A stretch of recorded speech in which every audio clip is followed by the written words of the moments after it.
मराठा आरक्षण विधेयक विधानसभा त्यानंतर विधान परिषदेमध्ये मंजूर करण्यात आलेलं आहे।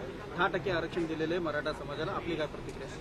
पहिला प्रथम मी आपल्या माध्यमातून तमाम मराठा समाजातल्या माता भगिनी आणि बांधवांना सांगू इच्छितो की ज्या वेळेला हा विषय आमच्या समोर आला तेव्हा सभागृहात सर्व पक्षांनी एकमताने हा ठराव मंजूर केला आहे। तो 2018 साली पण होता आणि आज पण होता। 2018 साली काय झालं, त्याच्या आधी काय झालं, ह्या खोलात मला जायचं नाही। मला खात्री आहे की ज्या पद्धतीने अभ्यास करून हा प्रस्ताव मांडला गेला आणि हे विधेयक मंजूर झालं, याचा अर्थ असा की कायद्याच्या सर्व निकषावरती सर्व पातळींवरती हे आरक्षण टिकेल अशी मला एक आशा वाटते। माझी प्रार्थना आहे, आमच्या सगळ्यांची प्रार्थना आहे। सभागृहामध्ये कोणाला समजून सांगण्याची काही गरज नव्हती, कारण सभागृहाने दोन्ही वेळेला म्हणजे या वेळेला आणि गेल्या वेळेला एकमताने याला पाठिंबा दिलेला आहे। त्याच्यामुळे पुढे मराठा समाजाला सुद्धा एक मी धन्यवाद देऊ इच्छितो, कारण त्यांनी खूप लढा दिलेला आहे। सरकारला मला फक्त एवढंच सांगायचं आहे की तुम्ही हा प्रयत्न केला, प्रामाणिकपणाबद्दल तुमच्या आत्ता तरी मी काही शंका घेत नाही, पण त्याकरता मराठा समाजातल्या अनेकांना बलिदान द्यावं लागलं। मी स्वतः जरांगे पाटील जेव्हा प्रथम उपोषणाला बसले होते ह्या विषयाला, आत्ताच्या सुरुवात होणार आधीपासून त्यांचा हा विषय सुरू होताच, जालनाला गेलो होतो आंतरवेली सराटीमध्ये। अंबरस तुम्ही पण होतात, अनिल तुम्ही होतात, अशोकराव होते, संजय राऊत होते। ज्या निर्घुणपणाने आणि निर्दयीपणाने त्या आंदोलकांवरती अत्याचार केला गेला होता, डोकी फोडली होती, ती फोडण्याची काही गरज नव्हती।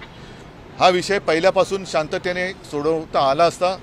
मला आज जास्त काही राजकारणामध्ये बोलायचं नाही आहे, पण कोणत्याही समाजाच्या आरक्षणाला धक्का न लावता हे आरक्षण दिले असं मुख्यमंत्र्यांनी सांगितलं, त्याच्याबद्दल मी त्यांना धन्यवाद देतो।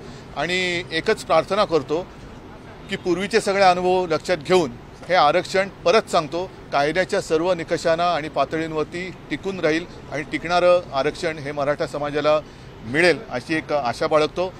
आता आरक्षण दिल्यानंतर हे आरक्षण शिक्षण आणि नोकरीमध्ये दिलेलं आहे।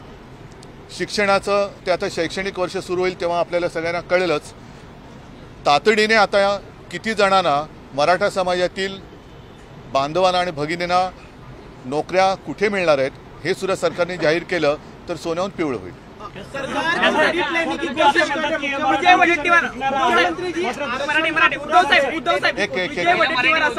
आरक्षण टिकणार नाही, सरकारने मराठा समाजाची फसवणूक केलेली आहे। महाविकास आघाडीमध्ये कुठेतरी दोन मतभेद आपल्याला नाही, दोन मतं असण्याचा संबंध नाहीये। दोन मतं असती तर आम्ही सभागृहात एकमताने मंजूरच केलं नसतं। तुम्ही नीट समजून घ्या। मराठा समाजाला पण मी हेच सांगतोय की आत्तापर्यंत एकदा दोनदा गेल्या महिन्यात सुद्धा गुलाल उधळला गेला होता, पण नंतर लक्षात आलं की फसवणूक झाली। त्याचप्रमाणे आत्तासुद्धा ज्या पद्धतीने सरकारने एक हमी घेतलेली आहे, ही हमी निवडणुकीच्या तोंडावर घेतलेली आहे। निवडणूक तर याच्यामध्ये काढून घेण्याचा काही त्यांच्यात डाव नसेल ना असा प्रश्न मी आज तरी उपस्थित करू इच्छित नाही, कारण मला राजकारण आणायचं नाही। पण पूर्ण खात्री पटल्याशिवाय या सरकारवरती भरोसा ठेवणं जरा कठीण आहे। कारण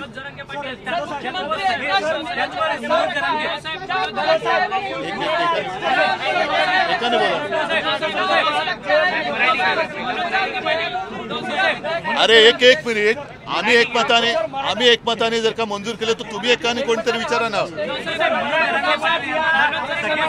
जो मुद्दा आहे तो मात्र अद्याप दुर्लक्ष झालेला आहे। या संदर्भात हरकती सूचना 6 लाख आल्याचं म्हटलेलं आहे, पण त्यातून आता हे दोन सध्या जरा वेगळे विषय आहेत, त्याच्याबद्दल मी आता काही बोलणार नाही, कारण मला कुठेही माझ्याकडनं कोणाच्या मनामध्ये काही शंकेचे हे सोडायचे नाही आहेत। मुख्यमंत्री आज मराठा लेने की कोशिश कर रही इस आरक्षण का, कि कह रहे कि 3 महीने में मैंने अपना वादा पूरा किया, इस पर आपका क्या कहना है? मुख्यमंत्री क्या है, कैसे है, उनका इतिहास कैसे है, सारे लोग जानते हैं। और इसलिए जब तक ये जो बात आज जो उन्होंने कही है वो सामने नहीं आती, और जैसे मैंने कहा कि आज तो उन्होंने डिक्लेयर किया है, हम सारे लोगों ने उनका समर्थन किया है, लेकिन जल्द से जल्द कितने लोगों को कहाँ नौकरियां मिलेगी वो भी अगर जाहिर करे तो अच्छा रहेगा। असं मराठा आरक्षण हे घटनात्मक टिकणारं आरक्षण नाहीये असं मराठा समाजातील लोक म्हणतायत।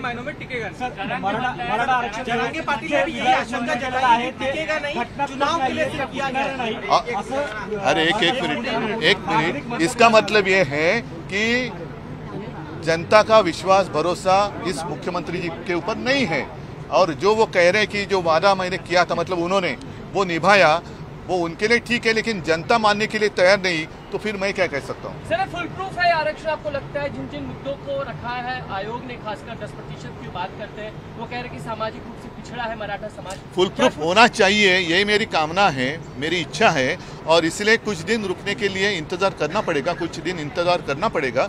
और जैसे मैंने कहा, दोहराता हूँ मैं बात, कितनी जल्दी कितने लोगों को वो नौकरियां कहाँ देंगे वो भी अगर डिक्लेअर करेंगे तो अच्छा रहेगा।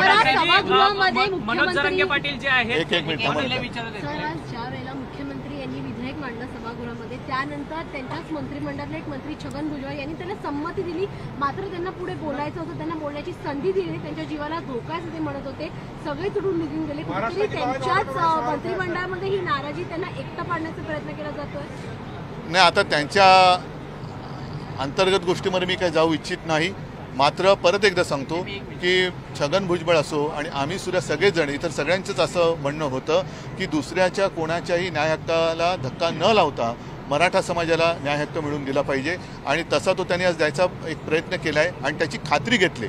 जो विषय तुम्ही आता म्हणालात की न्यायालयात हे टिकेल का, तर ती टिकणार ह्याची खात्री त्यावेळेला देवेंद्र फडणवीस यांनी सुद्धा घेतली होती।